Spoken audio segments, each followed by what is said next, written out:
नमस्कार दोस्तों, omniscient channel में आपका स्वागत है। और आज आप इस वीडियो में ओमनीसेंट इंग्लिश के तहत 1308वें दिन की क्लास को देख रहे हैं और मैं बात करूँगा कैसे आप बहुत ही आसान तरह से अंग्रेजी को पढ़ना सीख सकते हैं। अगर आप दोस्तों अंग्रेजी नहीं पढ़ पाते हैं और हिंदी माध्यम से आपने पढ़ाई की है और लगता है कि शायद ही इंग्लिश पढ़ पाएँ, ऐसा मतलब आप सोचते हैं, तो ऐसा नहीं सोचिए, क्योंकि इंग्लिश पढ़ना है बहुत ही आसान।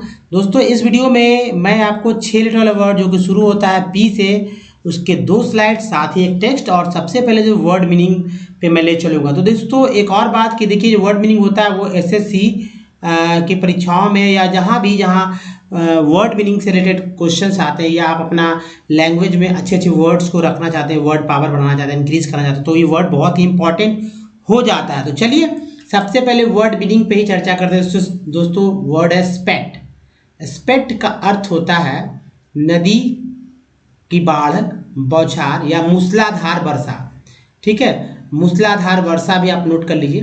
तो स्पेट का मतलब होता है नदी की बाढ़। नदी में बाढ़ आ गया, आप कह दीजिए स्पेट आया भाई, स्पट आया है। तो जिन भी भाई बहनों के नदी किनारे मतलब घर है, एरिया या बताना चाहते तो आप इस वर्ड को याद रखिए। बौछार, मूसलाधार बारिश जहाँ हो रही है, आप इसको याद रखिए कि स्पेट हो रही है ना, मतलब मूसलाधार बारिश हो रही है। आप कुछ रेनिंग बोलने की जरूरत ही नहीं है, बोली कि स्पेट हो रही है ना, यानी कि मूसलाधार बारिश हो रही है।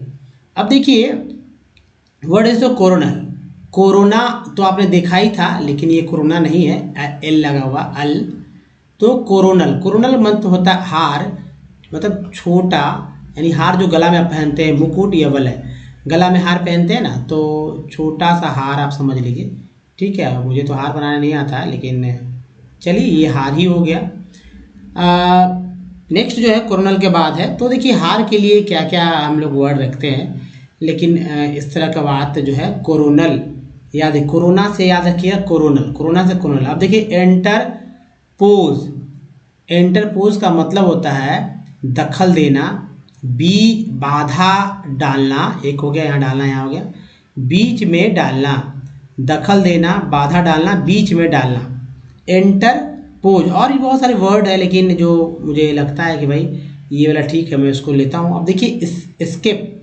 स्केप, स्केप का मतलब होता है, स्केप का मतलब होता है बच जाना। देखिए बच जाना, भाग जाना, खिसक जाना, भूल जाना, चार जाना से स्केप है ना। बच के भाग जाना, भाग गया, बच जाना, खिसक जाना, भूल जाना, स्केप। हम लोग स्केप करते हैं, स्केप कर दो भाई। अगला देखेंगे।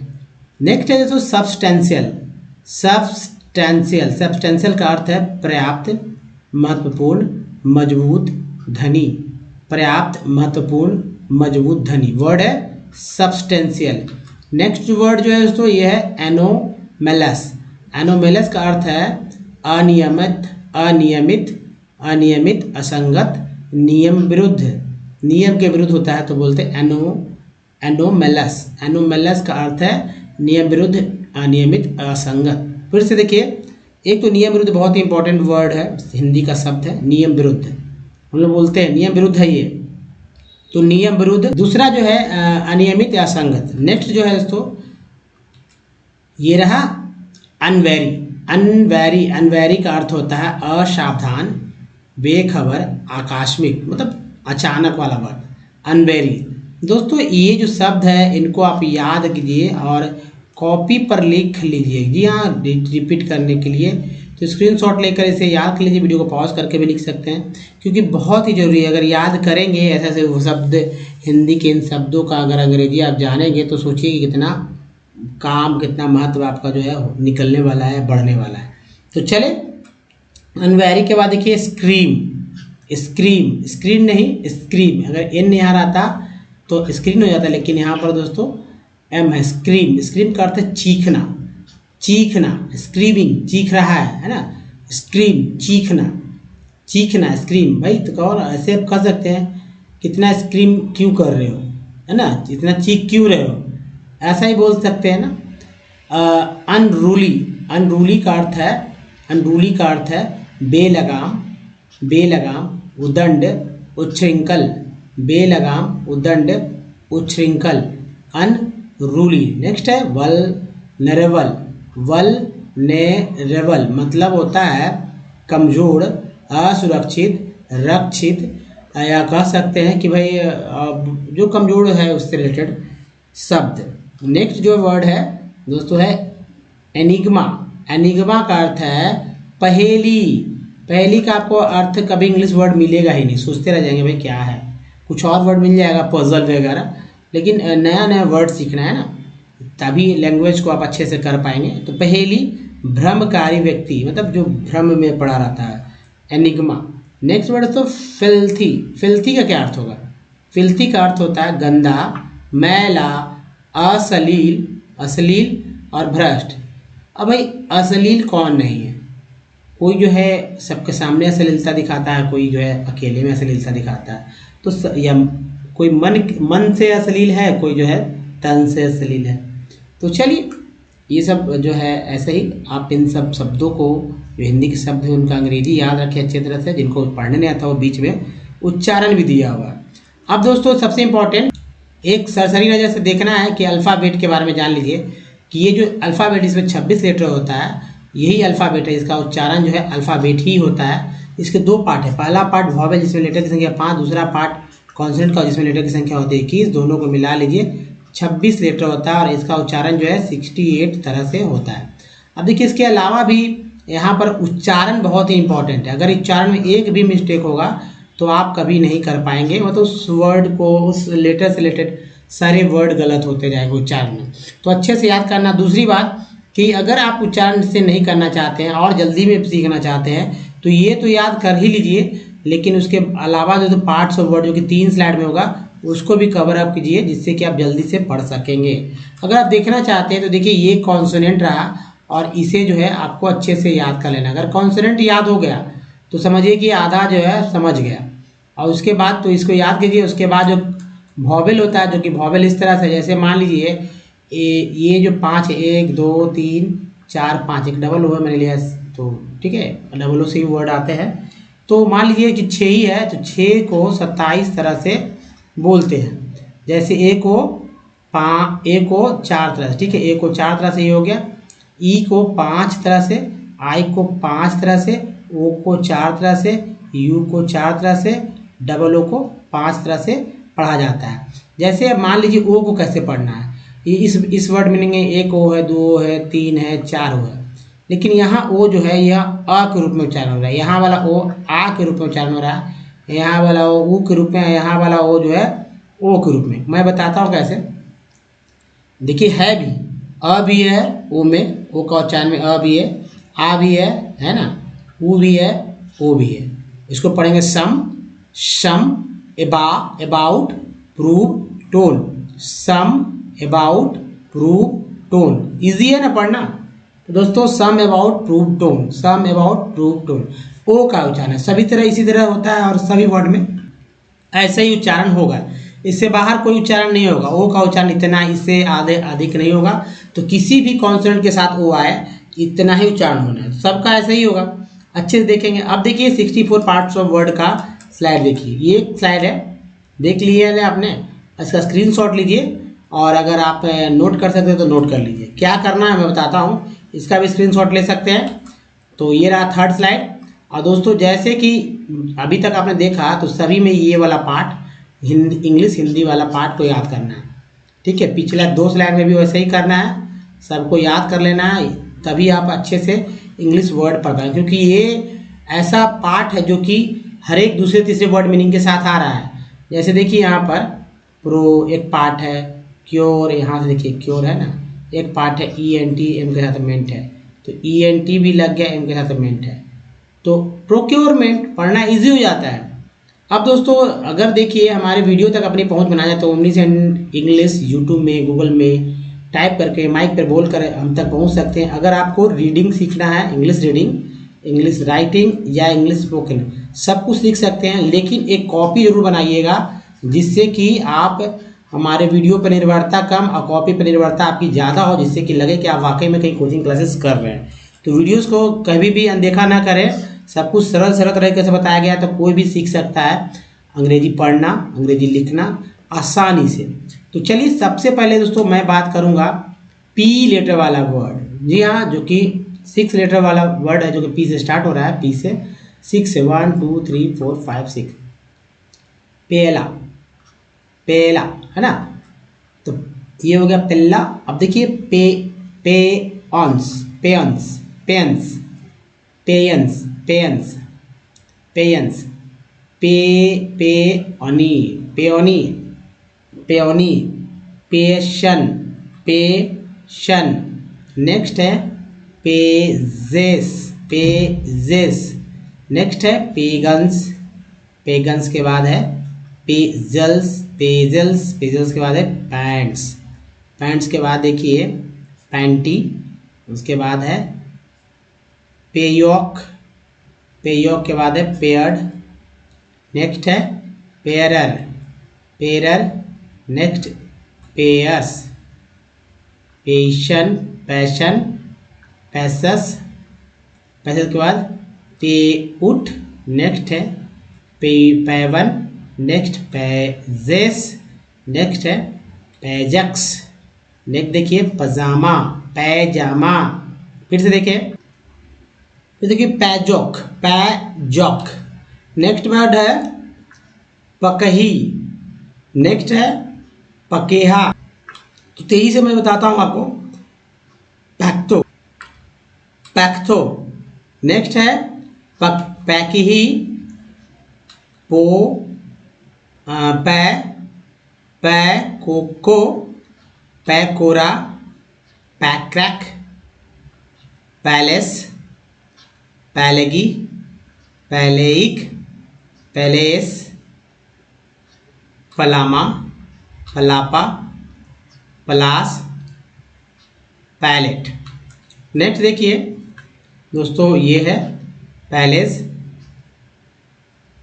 पेलेई, पेलिल, पैलेली, पैलेंस, पैलेंस है ना, पैलेंस। तो यहाँ पर जो है एन है और सा हो गया, ठीक है, पैलेंस। तो ले यहाँ कर दिएगा पैलेंस।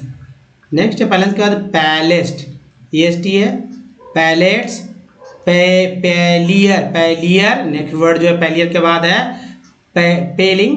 नेक्स्ट जो है पैलिस, पैलिस। अगला वर्ड जो है ये तो पैलिस के बाद है पैल्कस, और ये रहा पैल्की, ठीक है, पैल्की। देखिए पैल्किस, पैल्किस के बाद वर्ड है पैल्कोस। नेक्स्ट वर्ड है तो पहले, पहले, पहला, पैलस, पैलेट, पैलेट, पेलिया, पैलिड, पैली, पैलो, पल्मर, पल्मर, पल्मस, पल्मस, पल्मेड, पल्मेर, पल्मी, पैले, पैलोलो, पैलोन, पल्पल, पल्पेड, पल्पस, पालसी, पल्टर, पोल्ट्री, पोल्ट्री। दोस्तों ये तो था, इसको एक दो बार रिपीट करिए, क्योंकि ताकि जवान जो है क्लियर हो सके, इसलिए वर्ड्स रखे जाते हैं और तरह तरह वर्ड पढ़ने के तरीके को अपनाया जा सके। अब देखिए ये टेक्स्ट जो है, इस टेक्स्ट का आप पहले वीडियो पॉज करके आप अच्छे से रीड कर लीजिए, मैं उसके बाद रीड करूँगा। 40-50 सेकंड लगता है मुझे, आप एक बार पढ़ लीजिए, उसके बाद अगर जो गलतियाँ होंगी उस गलती को सुधारेंगे हम लोग यहीं पर, ठीक है। तो पहले आप पढ़ लीजिए, उसके बाद पढ़ के बताता हूँ। तो चलिए मैं बता रहा हूँ उसको कैसे पढ़ते हैं और क्या क्या आप गलती करेंगे उसको सुधार लेना है यहीं पर। देखिए the conditions of work and the hardships of the workers described above have become common to many industrial units and services in India. Most workers today are employed in the unorganized sectors. Moreover, increasingly conditions of work in the organized sector have come to resemble the unorganized sector. Workers in the organized sectors such as the Susila no longer get the protection and benefits that they enjoyed earlier. The struggle for a fair globalization. The above evidences indicates that not everyone has benefited from globalization's people with education, skill and wealth have made the best use of new opportunities। तो दोस्तों आगे का जो है कुछ words आपको छूट गया है, तो देखिए ये जो वर्ड है इस तरह से मैंने पढ़ा, आपका क्या इसमें त्रुटि है, क्या आप गलती कर बैठे हैं, इसको आप देख लीजिए, ठीक है।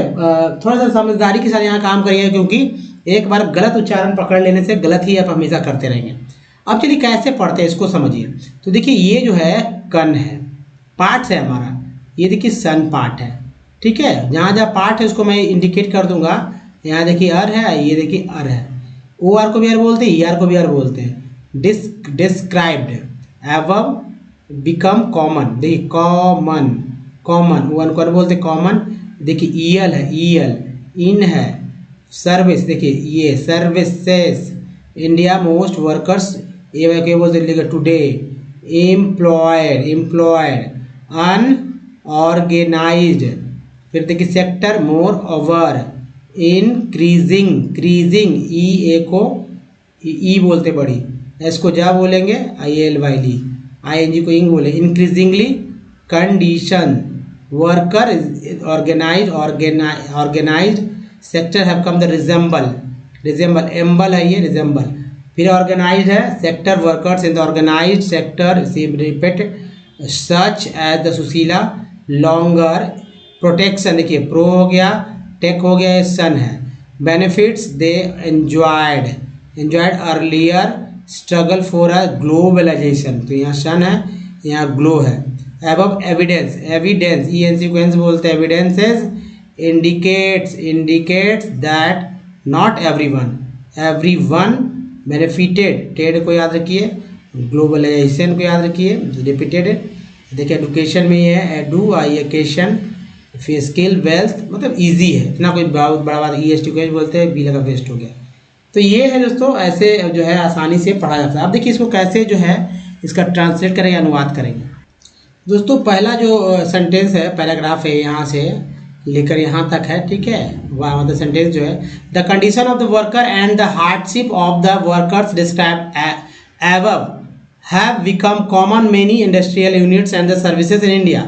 कहते भारत में, ठीक है, भारत में कह सकते हैं, भारत में यहाँ स्टार्ट करेंगे, भारत में सेवाएं और औद्योगिक जो इकाइयाँ होती है ना, इकाइयाँ जो होती है यहाँ से भारत में सेवाएं और औद्योगिक, जो कई औद्योगिक इकाइयाँ जो होती है, सामान्य रूप से वो जो ऊपर वर्णित जो काम की जो स्थितियाँ होती है, देखिए यहाँ से the condition of work and the hardship of the worker, यानी कि जो कामगार होते हैं, जो श्रमिक होते हैं, उनके जो काम करने की जो स्थिति होती है वो कठिन होता है, जैसा कि डिस्क्राइब किया गया ऊपर में। तो पहले वाले आप कल वाले वीडियोज़ में आपको क्लियर हो जाएगा। Become the common many industry, बहुत सारे औद्योगिक इकाइयों में जो कि भारत में सेवा देती है या औद्योगिक इकाइयाँ हैं। अभी अगला देखिए, मोस्ट वर्कर, यानी कि अधिक संख्या में जो श्रमिक है आज, today, are employed in the unorganised sector, यानी कि आज के समय में जो अधिक से अधिक जो श्रमिक है वो कहाँ है, मतलब जो अनऑर्गेनाइज, यानी कि जो अनऑर्गेनाइज का मतलब होगा कि असंगठित क्षेत्र में जो है काम कर रहे हैं, रोजगार पा रहे हैं। Moreover increasingly condition of the worker in the organised sector have come to the resemble और अनऑर्गेनाइज सेक्टर। कहने का क्या अर्थ है कि इसके अलावा संगठित क्षेत्र में काम की स्थिति तेजी से असंगठित क्षेत्र से, मतलब असंगठित क्षेत्र जैसी ही होती जा रही है। असंगठित मतलब कि जो संगठित क्षेत्र था पहले, जो जहाँ अच्छा वेतन, अच्छा समय, मतलब या कह सकते हैं कि ओवर टाइम वगैरह मिलता था, अब और जो ऑर्गेनाइज सेक्टर है उसमें भी अब जो है अनऑर्गेनाइज सेक्टर जैसे ही काम मिल रहे थे। पहले बैंक में लोग आराम से ड्यूटी करते थे, लेकिन आज जो है सरकारी बैंक में लोग प्राइवेट जैसे जो उनको वर्ड्स, मतलब कि जो वर्क मिलता है और एक से एक जो है टारगेट मिलता है, वही बात है यहाँ पर। अब देखिए वर्कर यहाँ से करते हैं, worker in the organised sector, जो वर्कर ऑर्गेनाइज सेक्टर में काम करते हैं, जैसे कि एग्जाम्पल था मैंने सुशीला का दिया था, सुशीला तो no longer get the protection and benefit they enjoyed earlier, मतलब कि वो अच्छा करने के लिए, मतलब खुश रहने के लिए लंबा प्रोटेक्शन, मतलब उनको लंबा प्रोटेक्शन नहीं दिया गया था, बहुत बेनिफिट्स नहीं उन लोग को दिया गया था, ये भी था। तो यानी सुशीला जैसे संगठित क्षेत्र के श्रमिकों को अब वह सुरक्षा और लाभ नहीं मिलता जो उन्हें पहले मिलता था, ठीक है। यानी जो पहले वो ऑर्गेनाइज सेक्टर में थी, फिर बाद में 6 महीने के लिए आ गए अनऑर्गेनाइज सेक्टर में, तो वो नहीं मिल रहा है। फिर आगे देखिए यहाँ से द स्ट्रगल, यहाँ से अलग है, the struggle for a fair globalisation. कहने का अर्थ है कि निष्पक्ष जो है, निष्पक्ष struggle for a fair globalisation, निष्पक्ष वैश्वीकरण। फेयर का मतलब कि उचित वैश्वीकरण जो है, उचित या निष्पक्ष कहिए, उचित वैश्वीकरण के लिए जो है संघर्ष जो है, तो संघर्ष। The above evidence indicates that not everyone has benefit from globalization। यानी कि कहने का सीधा सिंपल अर्थ है कि दोस्तों कि उपरोक्त साक्ष्य यह दर्शाते हैं कि जो वैश्वीकरण से हर किसी को लाभ नहीं हुआ है। people with education, skill and wealth have made the best uses of the new opportunities। तो दोस्तों यहाँ है कि शिक्षा, देखिए पीपल को जो है शिक्षा, दक्षता यानी कौशल और धन, वेल्थ, धन वाले लोगों को नए ओपी मतलब जो बेस्ट है, बेस्ट इस्तेमाल का जो चीज़ है वो अब जो है लोगों को नहीं मिल पा रहा है, उपयोग में अच्छा उपयोग नहीं मिल पा रहा है। तो ये कुछ था, इसे एक आध दो बार और समझ लीजिएगा तो अच्छी तरह से होगा, क्योंकि सेंटेंस थोड़ा सा ऊपर नीचे होता है। एक भाव को पहले पकड़ना है, फिर सेंटेंसेस को मैं बताऊंगा कैसे कैसे सेंटेंसेस में किस तरह के कौन कौन फॉर्मेट में आए हैं। दोस्तों इस वीडियो में बने रहने के लिए आपका बहुत बहुत धन्यवाद। वीडियो अच्छा लगा तो पीछे नीचे लाइक बटन है, लाइक कीजिए, कम से कम एक लोगों को शेयर कीजिए, नए चैनल को सब्सक्राइब कीजिए दोस्तों, घंटी जरूर दबाइए, जी हाँ घंटी दबाइए, जिससे कि आने वाले वीडियो को जानकारी सबसे पहले मिल सके। तो दोस्तों इस वीडियो में बने रहने के लिए धन्यवाद। Thanks for watching.